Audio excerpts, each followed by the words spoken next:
Assalamualaikum warahmatullahi wabarakatuh. Om Swastiastu, Namo Buddhaya, Salam Kebajikan, Salve, Shalom. Perkenalkan, nama saya Putri Esteri Nadebora Biremanu dengan NIM 2101040049 dari Program Studi Pendidikan Biologi Fakultas Keguruan dan Ilmu Pendidikan Universitas Nusa Cendana Kupang. Pada kesempatan kali ini, saya akan menampilkan video micro teaching saya, mata pelajaran IPA, materi pertumbuhan dan perkembangan pada manusia, kelas 8, pertemuan 1.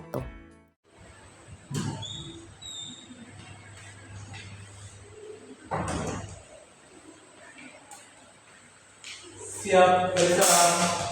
Selamat pagi Ibu. Selamat pagi anak-anak, silakan duduk. Terima kasih Ibu. Apa kabar hari ini anak-anak? Baik Ibu. Semua sehat? Sehat Ibu. Oke. Satu orang didik kita dalam doa.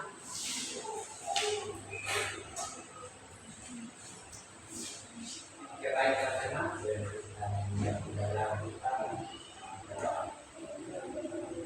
Amin. Oke, terima kasih Rizky. Ketua kelas, siapa saja yang sudah hadir hari ini? Ada 2 orang Ibu. Oke, dan siapa dan siapa? Ada Nercita Lete, keterangannya sakit, dan Muhammad Al-Ghifari Sandaria, keterangannya Al-Fadli.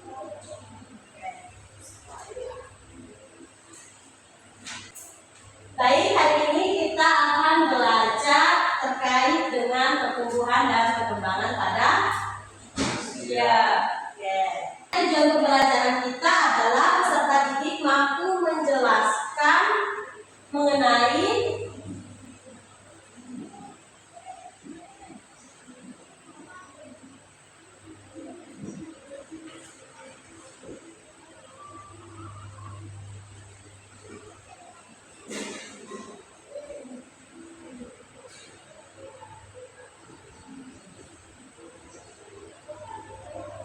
baik, anak-anak diharapkan mampu menjelaskan mengenai perbedaan pertumbuhan dan perkembangan pada manusia.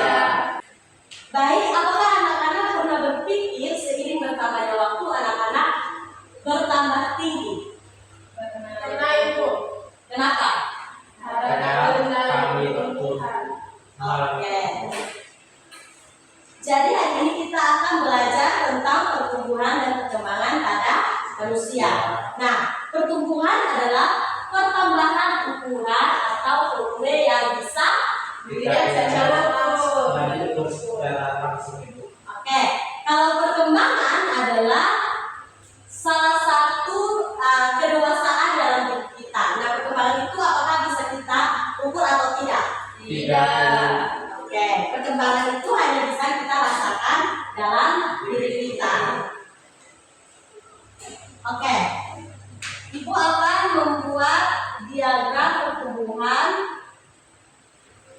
Lalu kalian harus mengisi rentan waktunya.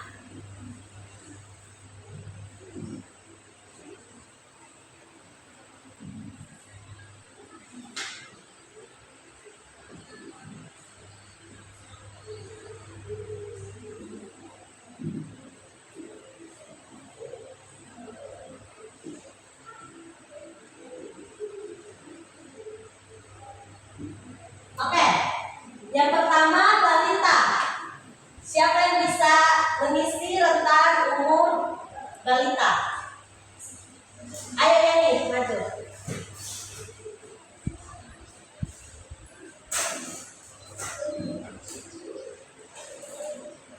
Oke, Yani pilih siapa yang maju untuk mengisi anak-anak? Teman Edward. Oke, Edward silakan maju.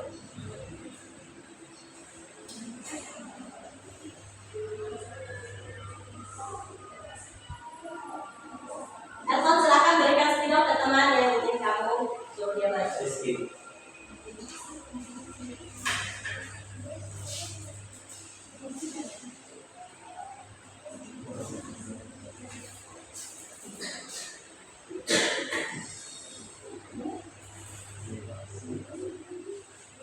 Oke, yang terakhir Windy silakan.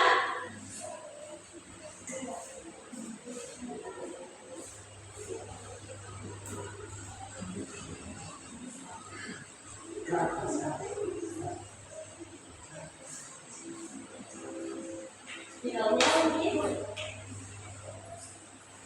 Kita dengan tangan untuk semua. Nah di sini kalau berarti lansia itu dari umur berapa sampai berapa?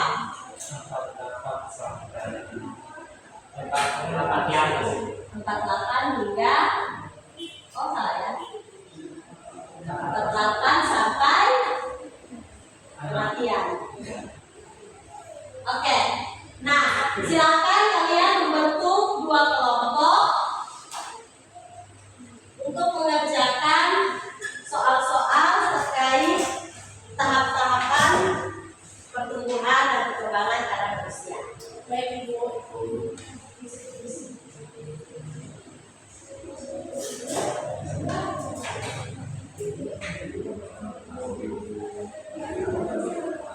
Saling berdiskusi ya, Rizky. Jangan kerja sendiri.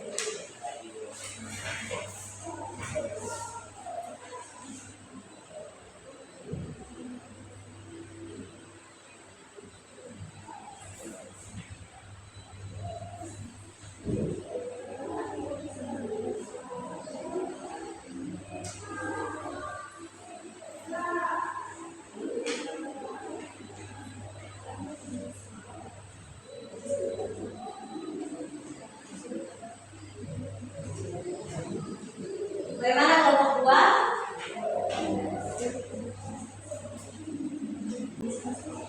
Kalau ada yang kurang dimengerti bisa tanya ya.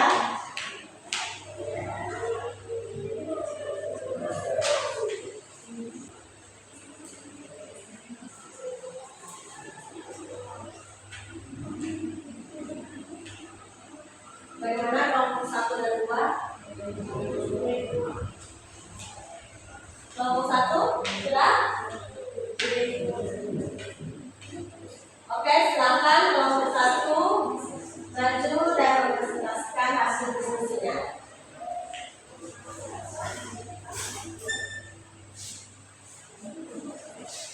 Baik, terima kasih atas waktu dan kesempatan yang diberikan kepada kami kelompok 1. Kami akan mempresentasikan hasil diskusi kami.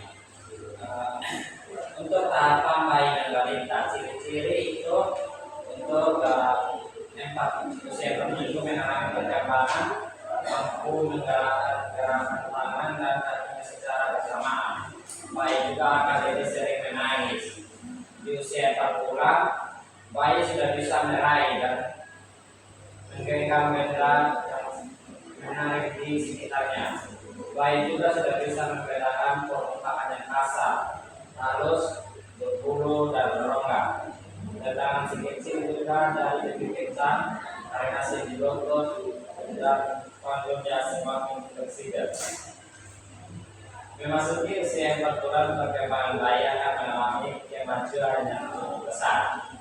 Di usia 8 bulan, perkembangan bayi 8 bulan umumnya sudah mahir merangkak dan aktif bergerak dari satu tempat ke tempat lain. Di usia ini, bayi pun sudah belajar untuk berdiri tanpa bantuan. Di usia yang ke 1 tahun, perkembangan yang terjadi pada anak 1 tahun seperti perkembangan emosi, mampu berkomunikasi, bersosialisasi, bergerak, dan kognitif. Pada usia 1 tahun, anak mungkin akan sekarang bisa berjalan secara bertahap serta pertumbuhan tinggi dan berat badan yang ideal. Di usia yang 3 tahun, perkembangan anak usia 3 tahun sudah mencapai pada kemampuan untuk memanjat dan berjalan naik turun tangga secara perlahan dari satu anak tangga ke anak tangga lain. Standar perkembangan anak usia 3 tahun dalam hal kemampuan motorik harus berjalan dengan baik. Salah satunya adalah coretan anak semakin jelas. Kemudian pada masa anak-anak ini mereka bertambah besar dan juga tinggi. Kemudian ada kemampuan motor dan juga koordinasi yang semakin berkembang. Kemudian pada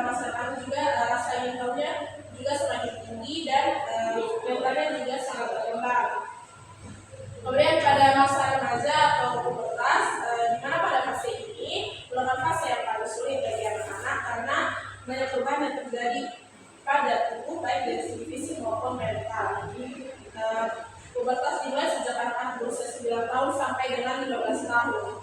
Pubertas ini ditandai dengan perkembangan seksual berupa mulai aktifnya hormon reproduksi.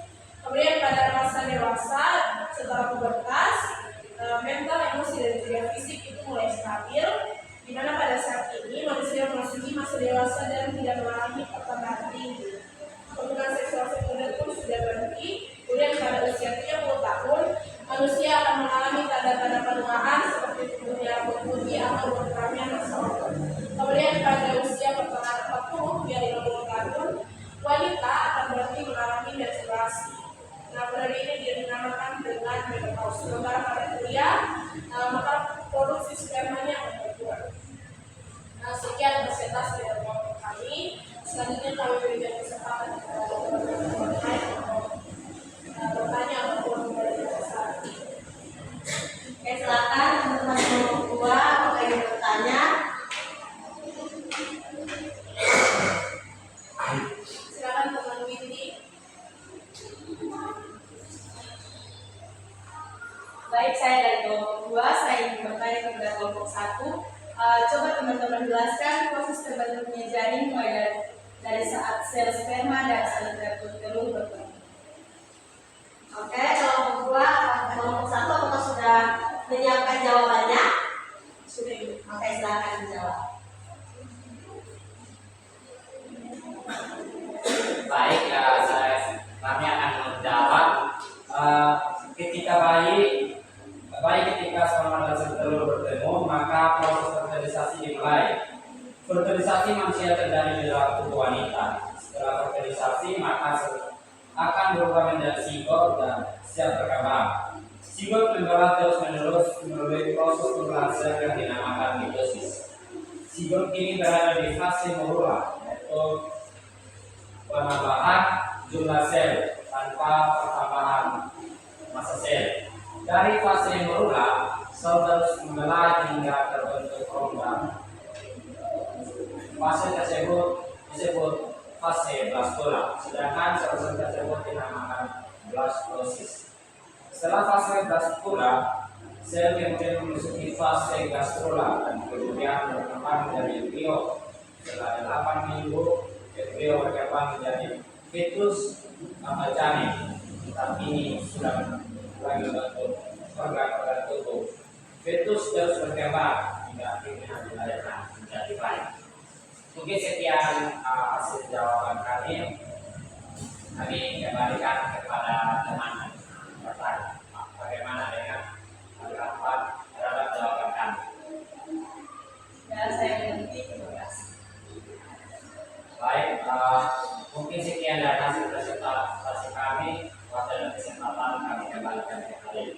Oke, kita berikan apresiasi untuk kelompok 1 dan juga teman-teman kelompok 2 yang sudah aktif dalam diskusi. Oke, di sini Ibu mau minta salah satu dari anak-anak untuk memberikan kesimpulan singkat terkait hasil diskusi yang sudah tadi kita lakukan. Oke, siapa yang mau? Oke, silakan dari ketua kelas. Baik, di sini saya akan menarik kesimpulan terkait materi yang telah kita bahas hari ini tentang pertumbuhan dan perkembangan pada manusia. Yang pertama itu ada pertumbuhan. Pertumbuhan merupakan proses bertambahnya jumlah dan ukuran sel dalam tubuh. Pada saat sel mengalami pertumbuhan, maka sel dalam tubuh semakin bertambah banyak. Selanjutnya itu ada perkembangan. Perkembangan atau proses kematangan dari sel-sel tubuh yang menuju kedewasaan dimulai dari kematangan fisik, perubahan percakapan, emosi, dan pikiran menuju kedewasaan. Selanjutnya ada tahapan-tahapan pertumbuhan dan perkembangan seperti yang telah dijelaskan tadi. Ada pertama ada balita, kedua ada anak-anak, tiga remaja, sampai dewasa, dan yang terakhir itu ada masa lansia. Terima kasih, ini saya kembali. Oke, kita berikan apresiasi buat teman Anton. Oke, jadi Ibu tambahkan sedikit. Nah, pertumbuhan itu adalah suatu proses yang dapat kita ukur dengan sistem ukur seperti tinggi badan yang bertambah dengan jelas dan bisa kita lihat secara langsung. Oke, Rizky mau tanya, waktu TK itu kira-kira kamu tingginya seperti apa? Contoh di depan sini. Masih begini.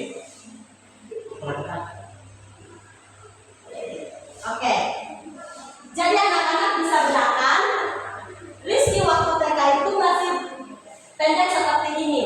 Nah sekarang ketika dia sudah SMP kelas 2, tingginya sudah melewati ibu.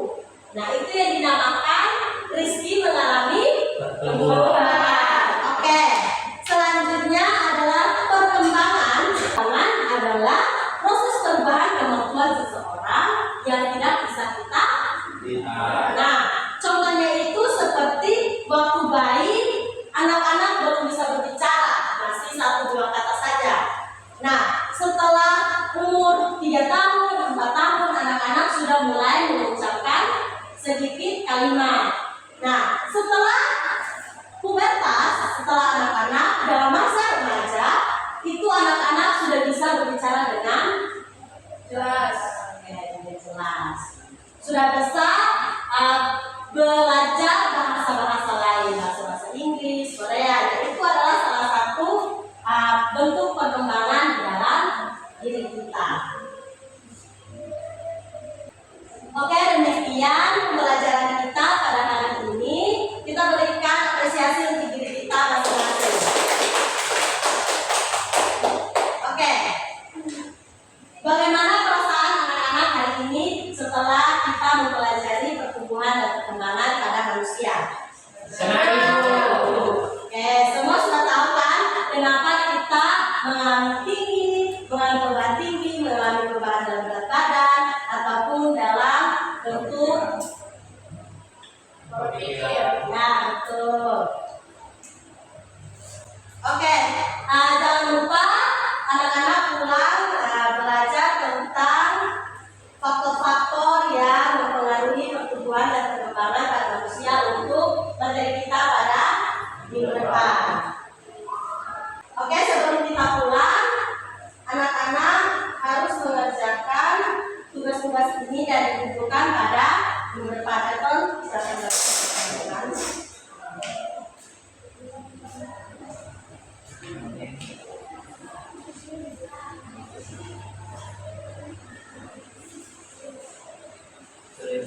Oke, silakan anak Yeni pimpin kita dalam doa.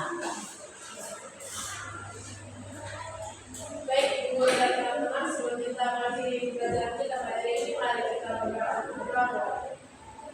Berdoa selesai. Oke, terima kasih anak Yeni untuk doanya. Sampai jumpa minggu depan. Jangan lupa tugasnya dikerjakan dan dikumpulkan. Selamat